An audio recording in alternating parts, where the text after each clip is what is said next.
আজ দেশের সর্বোচ্চ আদালত থেকে এমন একটি রায় এসেছে যা শুধু একটি মামলার ভাগ্য নির্ধারণ করেনি।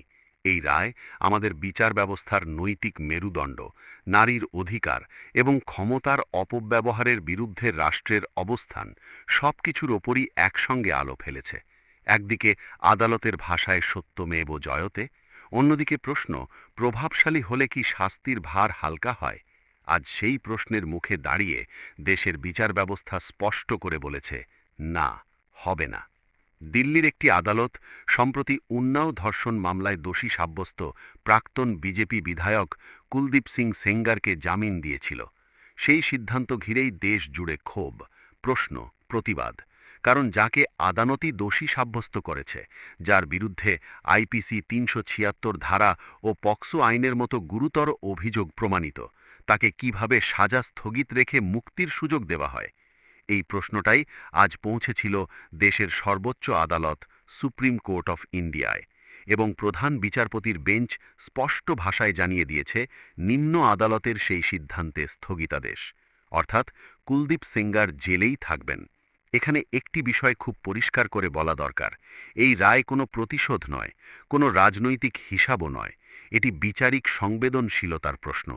কারণ ঘটনার সময় ভুক্তভোগীর বয়স ছিল ১৬ বছরের কম, তিনি নাবালিকা। ট্রায়াল কোর্ট অপরাধ প্রমাণিত করেছে। এমন অবস্থায় সাজা স্থগিত রেখে জামিন, এটা কি ভুক্তভোগীর ন্যায়বোধকে ভেঙে দেয় না? সমাজে কি এমন বার্তা যায় না যে প্রভাব থাকলে সব সম্ভব? আজ এই প্রশ্নগুলোরই জবাব দিল সুপ্রিম কোর্ট। এই মামলায় রাষ্ট্রের পক্ষে সলিসিটর জেনারেল তুষার মেহতা আদালতে পরিষ্কার করে বলেন, এ ধরনের অপরাধের সাজা স্থগিত করা যায় না। আইনের দৃষ্টিতে এবং সমাজের দৃষ্টি থেকে দুদিক থেকেই এই বার্তা জরুরি। কারণ আজ যদি এ ধরনের মামলায় শিথিলতা দেখানো হয়, কাল তা নজির হয়ে দাঁড়াবে। তখন আর কোনো ভুক্তভোগী পরিবার সাহস পাবে না প্রভাবশালীদের বিরুদ্ধে দাঁড়াতে। আদালত সেই বিপজ্জনক নজিরের পথ বন্ধ করল।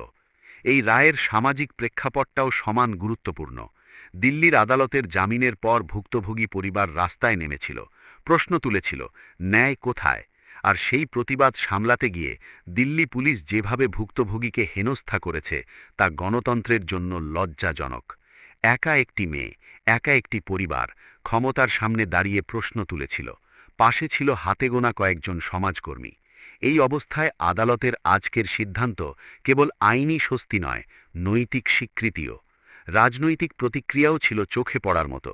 উত্তরপ্রদেশের মন্ত্রী ও এনডিএ নেতা ওম প্রকাশ রাজভরের মতো কেউ কেউ প্রকাশ্যেই তাচ্ছিল্য করেছিলেন, রাহাত মিলেছে, দিল্লিতে কেন প্রতিবাদ? এই বক্তব্যগুলোই দেখিয়ে দেয় ক্ষমতার বলয়ে থাকলে সংবেদনশীলতা কোথায় হারায়। কিন্তু আজ সুপ্রিম কোর্ট সেই রাজনৈতিক ঔদ্ধত্যের মুখে নীরব, কঠোর জবাব দিল। বিরোধী দলও বিষয়টি তুলেছে। লোকসভার বিরোধী দলনেতা রাহুল গান্ধী ভুক্তভোগী পরিবারের সঙ্গে দেখা করেছেন, বক্তব্য রেখেছেন। কেউ বলবেন এটা রাজনীতি, কিন্তু রাজনীতি যাই হোক, প্রশ্নটা থেকে যায়, দোষী সাব্যস্ত একজন কিভাবে মুক্তির পথে হাঁটে? আজকের রায়ে সেই প্রশ্নের জবাব মিলেছে। এই লড়াইয়ে একা দাঁড়িয়ে থাকা সমাজকর্মী যোগিতা ভায়ানার কথাও মনে রাখা দরকার। তিনি বলেছিলেন, নির্ভয়ার সময় যেমন মানুষ রাস্তায় নেমেছিল, তেমন সমর্থন এই পরিবার পায়নি। আজ আদালতের সিদ্ধান্তে তার কণ্ঠে স্বস্তি, কারণ এই রায় দেখিয়ে দিল লড়াই বৃথা যায় না। সবচেয়ে গুরুত্বপূর্ণ বিষয়, এই রায় ভবিষ্যতের জন্য কী বার্তা দিল? বার্তাটা স্পষ্ট, সংবেদনশীল মামলায় আদালতকে আরও সতর্ক হতে হবে।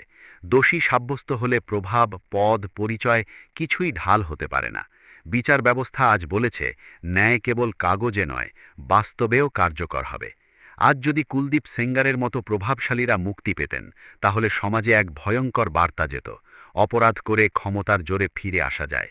সেই সম্ভাবনাকেই আজ থামিয়ে দিল সুপ্রিম কোর্ট। এটা কোনো এক ব্যক্তির বিরুদ্ধে রায় নয়, এটা ন্যায়ের পক্ষে অবস্থান। এটা সেই সব পরিবারগুলোর পাশে দাঁড়ানো যারা হুমকি, ভয়, একঘরে হয়ে যাওয়ার আশঙ্কা সত্ত্বেও আদালতের দরজায় পৌঁছায়। বন্ধুরা, শেষ পর্যন্ত বলবো, এই রায় আমাদের মনে করিয়ে দিল, ন্যায় এখনও বেঁচে আছে। প্রশ্ন তোলা, প্রতিবাদ করা, আইনের পথ ধরা, এই তিনটেই গণতন্ত্রের প্রাণ। আজকের সিদ্ধান্ত সেই প্রাণকে শক্ত করল। আপনারা এই রায়কে কিভাবে দেখছেন? এটা কি কেবল একটি মামলার স্থগিতাদেশ, নাকি ভবিষ্যতের জন্য বড় সতর্কবার্তা? জবাব দেবেন আপনারা। Please subscribe the Daily News YouTube channel and like this video, share your opinion. Thank you.